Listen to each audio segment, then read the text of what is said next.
Images troublantes de créatures énormes, semblables à des humains, se répandant sur la terre, panique et chaos, des êtres si puissants qu'ils étaient craints même par les dieux. Ce n'est pas une histoire de science-fiction, mais plutôt l'un des plus grands mystères de la Bible. Qui étaient ces êtres appelés Néphilim? D'où venaient-ils? Et pourquoi ont-ils disparu? Préparez-vous pour un voyage épique alors que nous explorons les secrets les plus sombres de l'histoire avant le déluge. Une époque où des géants marchaient sur la terre. Dans les temps anciens reculés, les filles des hommes furent séduites par des êtres célestes connus sous le nom de fils de Dieu. De cette rencontre interdite naquirent les Néphilim, une race de demi-dieux, des géants d'une force et d'un pouvoir inimaginables. Mais était-ce là le véritable début de la chute de l'humanité? Une rébellion contre le Créateur lui-même? Suivez l'enquête sur des récits anciens remontant à des milliers d'années, alors que nous dévoilons les preuves de ces êtres extraordinaires. Des restes mortels inhabituels trouvés à travers le monde aux anciennes traditions qui parlent de titans. La vérité est plus terrifiante que vous ne l'imaginez. Préparez-vous à découvrir les secrets les plus sombres du monde prédiluvien. Une ère de violence, de peur et de titans qui ont défié même les cieux. Commençons ce voyage épique dans le monde des Néphilim, si vous avez assez de courage. Au commencement, le monde était un lieu de merveille et de mystère, où le divin et le mortel s'entrelaçaient de manière que nous ne pouvons aujourd'hui qu'imaginer. L'une des histoires les plus fascinantes et énigmatiques de cette époque est l'origine des Néphilim, des êtres d'une force et d'une stature incomparables, mentionnés brièvement dans les anciennes écritures. Mais qui étaient ces géants? Et comment sont-ils venus à exister? La clé de ce mystère réside dans la rencontre interdite entre les fils de Dieu et les filles des hommes.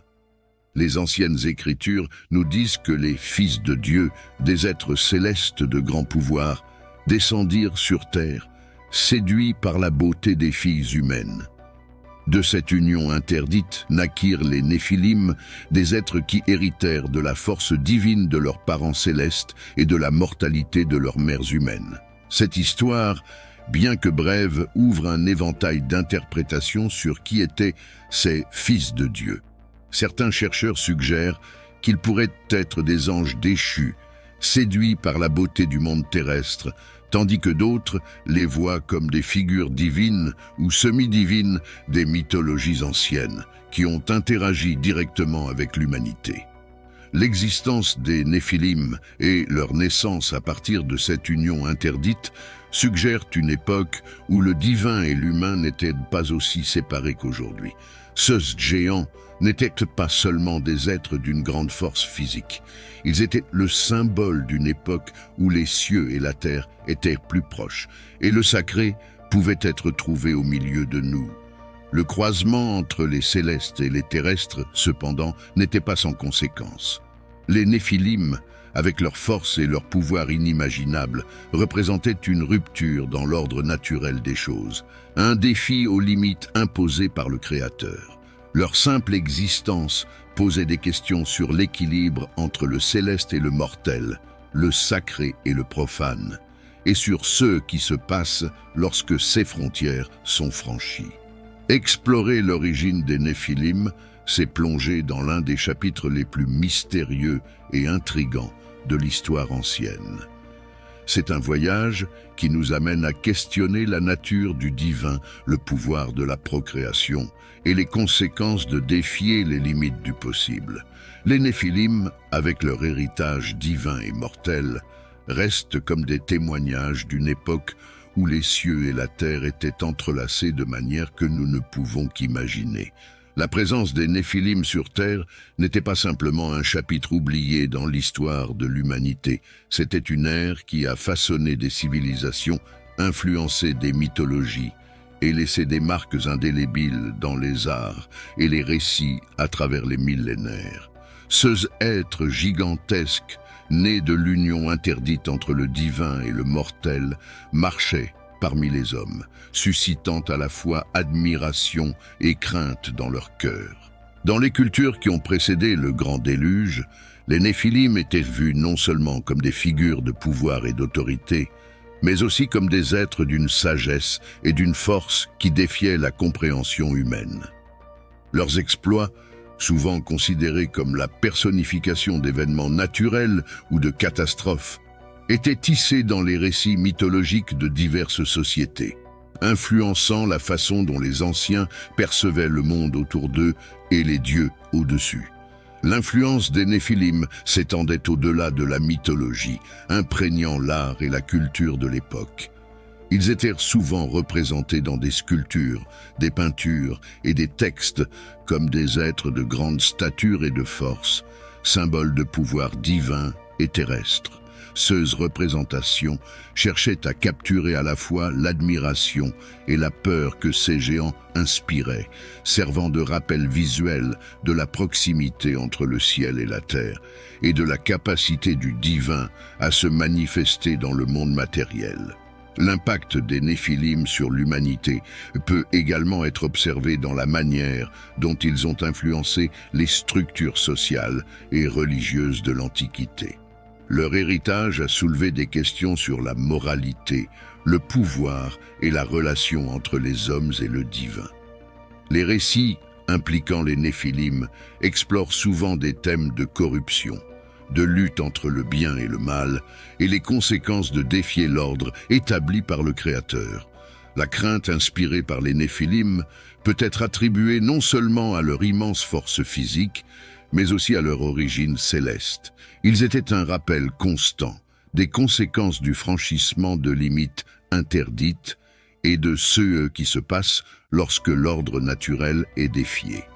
En même temps, l'admiration pour ces êtres reflétait un désir humain profond de comprendre l'inconnu et de se connecter au divin. Les Néphilim ont façonné la toile de l'histoire ancienne de manière profonde et complexe. Leur présence a laissé des traces dans la mythologie, l'art et la société, servant de lien entre le monde des hommes et le royaume des dieux. L'ère des Néphilim peut être révolue, mais leur impact résonne encore aujourd'hui, témoignant de l'influence durable de ces êtres extraordinaires sur le parcours de l'humanité. L'histoire des Néphilim, ces êtres gigantesques nés de l'union interdite entre les célestes et les mortels, est marquée non seulement par leur existence physique impressionnante, mais aussi par l'impact spirituel et matériel profond qu'ils ont provoqué dans le monde. Leur création a été perçue par beaucoup comme une rébellion directe contre le Créateur, un acte qui défiait les lois établies de l'univers et perturbait l'équilibre entre le ciel et la terre. Cet acte de défi n'est pas passé sans conséquences. Spirituellement, l'existence des Néphilim symbolisait une rupture dans l'ordre divin, une transgression des barrières sacrées entre le divin et l'humain. Cette traversée interdite a conduit à un déclin moral et spirituel, alors que les lignes entre le sacré et le profane devenaient de plus en plus floues. La présence de ces demi-divins parmi les humains a été perçue comme une corruption de la pureté de la création, entraînant l'humanité à s'écarter des voies prescrites par le Créateur. Matériellement, les Néphilim ont modifié le cours de la civilisation humaine. Leur force et leur pouvoir surnaturel leur ont permis de dominer les hommes, les assujettissant et les poussant souvent à commettre des actes de violence et de destruction. La société a commencé à se structurer autour de ces êtres puissants, beaucoup cherchant à imiter leur pouvoir et ainsi défiant les lois naturelles et divines. Cette période a été marquée par une augmentation de la violence, de la corruption et de la dégradation morale, alors que le monde s'éloignait de plus en plus des idéaux d'harmonie et d'équité. La conséquence ultime de cette rébellion fut cataclysmique. Le déluge, un événement de purification divine, fut la réponse directe au déséquilibre provoqué par la présence des Néphilim et le déclin moral de l'humanité. Cet acte de destruction massive visait non seulement à éliminer la corruption physique représentée par les Néphilim et leurs descendants, mais aussi à restaurer l'ordre spirituel et moral du monde. Le déluge a servi comme un nouveau départ, une tentative de recommencer à partir d'une base purifiée, libérée des transgressions passées. L'histoire des Néphilim et de la rébellion contre le Créateur nous rappelle les implications profondes de nos actions, à la fois dans le royaume spirituel et matériel. Cet épisode historique souligne l'importance de l'équilibre et de l'ordre, et sert d'avertissement des conséquences de défier les limites établies par le divin. Ainsi, la saga des Néphilim n'est pas seulement un récit de pouvoir et de rébellion, mais aussi une leçon sur la responsabilité et le coût de nos choix dans la tapisserie complexe de l'existence. Le déluge n'est pas seulement l'une des histoires les plus connues des écritures sacrées, mais aussi un événement profondément enraciné dans les mythologies de diverses cultures à travers le monde. Vu comme un acte divin de purification, le déluge a marqué la fin d'une ère dominée par la présence des Néphilim et le début d'une nouvelle pour l'humanité. Ce cataclysme était la réponse définitive à la propagation du mal, de la corruption et de la violence qui s'étaient répandue sur la terre en raison de l'influence des Néphilim. Les récits bibliques décrivent le déluge comme un événement d'ampleur épique, destiné à éradiquer non seulement les Néphilim, mais aussi l'humanité qui s'était corrompue. C'était une tentative de recommencer, de restaurer la pureté et l'ordre dans le monde créé. Les eaux du déluge symbolisaient la purification, capable de laver la terre de sa corruption et de la préparer pour un nouveau départ. De manière similaire, les mythes de diverses traditions à travers le monde parlent de grandes inondations envoyées par les dieux comme moyen de purification. Bien que ces histoires varient dans les détails, elles partagent le thème commun d'un monde submergé par l'eau, suivi d'un renouveau de la vie et de l'ordre. Dans beaucoup de ces récits, un héros ou une famille juste est épargné, chargé, de repeupler et de restaurer l'harmonie sur terre. L'idée d'un nouveau départ après le déluge est centrale tant dans les traditions bibliques que dans les mythologies. Cet événement n'était pas seulement destructeur, mais aussi une opportunité d'établir une nouvelle alliance entre le divin et l'humanité. Des eaux purificatrices du déluge émergea la promesse d'un renouveau, d'un monde où les erreurs du passé pourraient être évitées, et la relation entre le Créateur et sa création restaurée. De cette perspective, le déluge sert de puissant rappel des conséquences de la corruption et de l'importance de l'obéissance aux lois divines. Il représente l'espoir de rédemption, la possibilité de recommencer après les erreurs commises. La disparition des Néphilim et le redémarrage ultérieur de l'humanité soulignent la croyance en la justice divine et en la miséricorde, en la capacité de renouveau et en l'éternel cycle de mort et de renaissance qui définit l'expérience humaine. Ainsi, le déluge n'est pas seulement un épisode de punition, mais aussi une histoire de résilience, de foi et de recherche éternelle, de purification et de renouvellement. Il porte en lui l'idée que même au cœur de la désolation, il y a toujours place pour un nouveau départ, pour l'espoir d'un avenir où l'humanité peut vivre en harmonie avec les lois qui régissent l'univers. L'histoire des Néphilim, ces colosses qui ont autrefois marché parmi nous, a transcendé les confins de l'Antiquité pour s'enraciner profondément dans la toile de la culture moderne. Immortalisés dans les mythes et les légendes, les Néphilim continuent de fasciner et d'inspirer, servant de lien entre le passé mythique de l'humanité et les questions contemporaines qui nous intriguent. Dans le monde d'aujourd'hui, ils émergent non seulement comme des figures historiques ou mythologiques, mais aussi comme des symboles puissants de l'intersection entre le divin et l'humain, entre le connu et le mystérieux. Dans les interprétations modernes, les Néphilim sont vus à travers une multitude de lentilles, de l'ufologie aux théories du complot. Certains les considèrent comme des ancêtres extraterrestres, dont la technologie avancée et la sagesse spirituelle auraient façonné les premières civilisations humaines. Cette perspective extraterrestre propose que les Néphilim, avec leur pouvoir presque divin et leur stature imposante, n'étaient pas d'origine terrestre, mais des visiteurs d'un autre monde, dont la présence a laissé des traces indélébiles sur Terre. D'autres interprètent les Néphilim comme des métaphores de vérité spirituelle ou psychologique, représentant une lutte interne entre le bien et le mal, le matériel et le spirituel. Cette vision voit les Néphilim comme des symboles de notre propre potentiel à atteindre le divin ou à tomber dans la corruption, un rappel qu'en chacun de nous existe une bataille continue entre des forces opposées.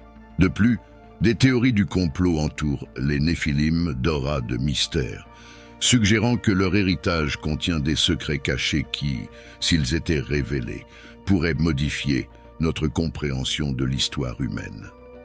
Ces théories les placent souvent au centre d'anciennes sociétés secrètes et de connaissances ésotériques, suggérant que leur véritable impact et enseignement ont été délibérément cachés au fil des siècles. Dans la culture populaire, les Néphilim inspirent des personnages et des histoires dans des livres, des films, des jeux et des séries, reflétant notre fascination continue pour ces êtres. Ils sont représentés comme des héros, des méchants ou quelque chose entre les deux, servant de véhicule pour explorer des thèmes de pouvoir, d'origine et d'identité. À travers ces représentations, les Néphilim deviennent des miroirs de nos propres quêtes de sens, de but et de compréhension de la place de l'humanité dans l'univers. L'héritage des Néphilim est donc à la fois un témoignage de la riche tapisserie de mythes et de légendes, qui constitue notre passé collectif et une fenêtre sur les innombrables façons dont nous cherchons à comprendre notre monde et nous-mêmes. Leurs histoires, réimaginées et réinterprétées à travers les siècles, continuent de nous défier à regarder au-delà de ce qui est connu, à remettre en question ce qui est possible et à rêver de ce qui reste à découvrir. En fin de compte, les Néphilim demeurent un symbole éternel de notre éternelle quête du divin et du mystérieux, un rappel que dans l'immensité de l'expérience humaine, il y a toujours plus à explorer, apprendre et imaginer. Et ainsi, nous plongeons dans les profondeurs de l'une des histoires les plus mystérieuses et fascinantes que l'humanité ait jamais racontées. Les Néphilim, ces êtres gigantesques, enfants du divin et du terrestre, qui ont parcouru la terre et laissé leur empreinte indélébile dans l'histoire et la mythologie. Mais, après tout, qui étaient ces êtres? Vérité historique ou mythe? La réponse peut ne pas être aussi simple qu'elle en a l'air. Alors que nous quittons les ombres des Néphilim et leur héritage énigmatique, une chose devient claire. L'histoire est bien plus riche et complexe que les lignes écrites dans nos livres. Elle vit, respire et se transforme avec chaque découverte, chaque théorie et chaque nouvelle interprétation. Que pensez-vous qu'il s'est réellement passé? Les Néphilim étaient-ils des êtres divins, des géants terrestres, ou simplement un mythe, une métaphore pour des enseignements plus profonds? Et plus important encore, que nous dit cette histoire sur nous-mêmes, sur notre quête d'origine, de compréhension du divin et de l'inexplicable? Votre opinion est cruciale pour nous. Laissez votre commentaire ci-dessous, partagez vos théories, vos doutes et tout ce qui vous intrigue le plus dans cette histoire millénaire. Et si vous avez apprécié cette plongée dans les profondeurs de l'histoire et de la mythologie, n'oubliez pas de liker la vidéo, de vous abonner à la chaîne et d'activer la cloche de notification. Ainsi, vous ne manquerez aucune de nos futures explorations dans le fascinant monde des histoires et des curiosités bibliques. Mais avant de partir, une dernière pensée, que les Néphilim aient été réels ou non, ils nous rappellent que notre monde a toujours été rempli de merveilles et de mystères, attendant d'être découverts. Alors, quel mystère voulez-vous résoudre ensuite? Dites-nous, et qui sait, votre curiosité pourrait être le thème de notre prochaine vidéo. D'ici là, continuez à questionner, à explorer et à chercher la vérité où qu'elle soit. Parce que le voyage pour comprendre notre passé, décrypter nos mythes et légendes, est aussi un voyage pour nous comprendre nous-mêmes. Merci de nous avoir accompagnés jusqu'ici. À la prochaine aventure.